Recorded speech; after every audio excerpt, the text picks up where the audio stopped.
विनय पत्रिका पद संख्या 275 275। द्वार द्वार दीनता कही काढ़ी रद्द परि पाहूँ, हैं दयालु दूनि दस दिया दिशा, दुख दोष दलन क्षम कियो न संभाषण काहूँ।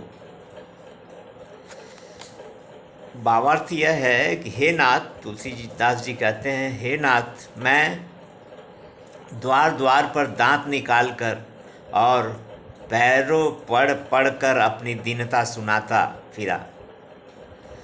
दुनिया में ऐसे ऐसे दयालु हैं जो दसों दिशाओं के दुखों और दोषों के दमन करने में समर्थ हैं, किंतु मुझसे तो किसी ने बात भी नहीं की।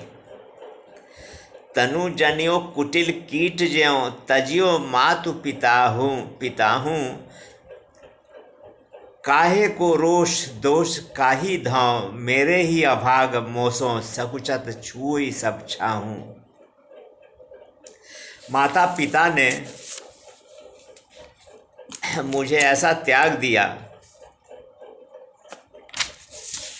जैसे कुटिल कीड़ा अर्थात सर्पिणी अपने ही शरीर से जने हुए बच्चे को त्याग देती है। मैं किस लिए क्रोध करूं और किसको दोष दूं? यह सब मेरे ही दुर्भाग्य से हुआ। मैं ऐसा नीच हूं कि मेरी छाया तक छूने में भी लोग संकोच करते हैं। दुखित देख संतन कहो सोचे जनी मन माहूँ, तो से पशु पावर पात की परिहरे न शरण गए रघुवर और बिनाहूँ।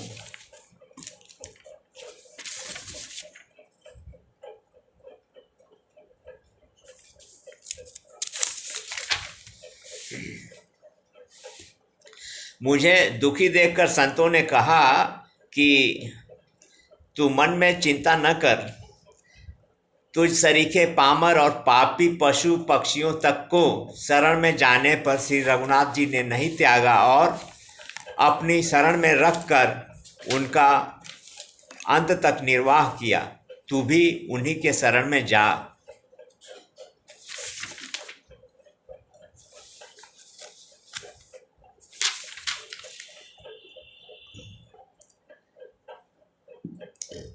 तुलसी तिहारो भय भय भयो, सुखी प्रीति प्रतीति बिनाहु, नाम की महिमा शीलनाथ को मेरो भलो मिलो की, अब ते सक चाहूँ सिहाऊँ। यह तुलसी तभी से आपका हो गया और आप पर इसकी प्रीति प्रतीति न होने पर भी तभी से यह बड़े सुख में भी है। प्रीति प्रतीति होती तो आनंद की कोई सीमा ही न रहती। हे नाथ, आपके नाम की महिमा तथा शील ने मेरी नालायकी होने पर भी मेरा कल्याण किया। यह देखकर अब मैं मन ही मन सकुचाता हूँ, इसलिए कि मैंने कृपा पात्र होने योग्य तो एक भी कार्य नहीं किया, फिर भी मुझ कृतज्ञ पर प्रभु की ऐसी कृपा है और आपकी शरणागत वत्सलता की प्रशंसा करता हूँ।